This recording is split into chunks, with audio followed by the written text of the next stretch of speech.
തൃശൂർ മാളയിൽ 6 വയസ്സുകാരന്റെ കൊലപാതകത്തിൽ പ്രതിയെ എത്തിച്ച് തെളിവെടുപ്പ് പൂർത്തിയാക്കി വൻ പോലീസ് സന്നാഹത്തിലായിരുന്നു പ്രതി ജോജോയെ തെളിവെടുപ്പിനെ എത്തിച്ചത്.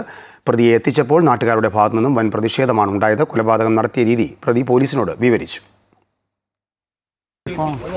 12:40 പ്രതി ജോജുവിനെ കൊലപാതകം നടന്ന കുളത്തിനരികിലേക്ക് എത്തിച്ച് തെളിവെടുപ്പ് നടത്തിയത്. പ്രതിഷേധം കണക്കിലെടുത്ത വൻ പോലീസ് സന്നാഹത്തോടെയാണ് പ്രതിയെ തെളിവെടുപ്പിനെത്തിച്ചത്. പ്രതിയെ എത്തിച്ചത് മുതൽ വൻ പ്രതിഷേധമാണ് നാട്ടുകാരുടെ ഭാഗത്തു നിന്നും ഉണ്ടായത്. കുളത്തിനടുത്ത് എത്തിയ പ്രതി കൊലപാതകം നടത്തിയ രീതി പോലീസിനോട് വിശദീകരിച്ചു. ചാമ്പയ്ക്ക നൽകാമെന്ന് വാഗ്ദാനം ചെയ്തായിരുന്നു കുട്ടിയെ ഇയാൾ കുളത്തിനടുത്തേക്ക് എത്തിച്ചത്.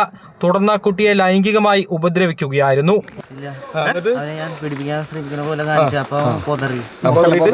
എനിക്ക് ദേഷ്യം കയറിയപ്പോൾ ഞാൻ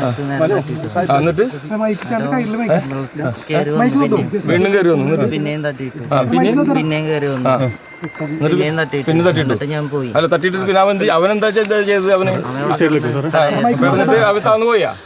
ഈ വിവരം കുട്ടി അമ്മയോട് പറയുമെന്ന് പറഞ്ഞപ്പോഴാണ് വിവരം പുറത്തു വരാതിരിക്കാൻ പ്രതി കുട്ടിയെ കൊലപ്പെടുത്തിയത്. കുളത്തിലെ വെള്ളത്തിൽ തലമുക്കി പിടിച്ച് കൊലപ്പെടുത്തുകയായിരുന്നു. മുൻപും മോഷണ കേസിലടക്കം പ്രതിയായിരുന്നു ജോജോ. കഴിഞ്ഞ ദിവസം വൈകിട്ടോടെയാണ് മഞ്ഞളി അജീഷിന്റെ മകൻ ഏബലിനെ കാണാതായത്. തുടർന്ന് നടത്തിയ തിരച്ചിലിൽ വീടിനടുത്തുള്ള കുളത്തിൽ മരിച്ച നിലയിൽ കുട്ടിയെ കണ്ടെത്തുകയായിരുന്നു. അമൃത ന്യൂസ്, തൃശൂർ.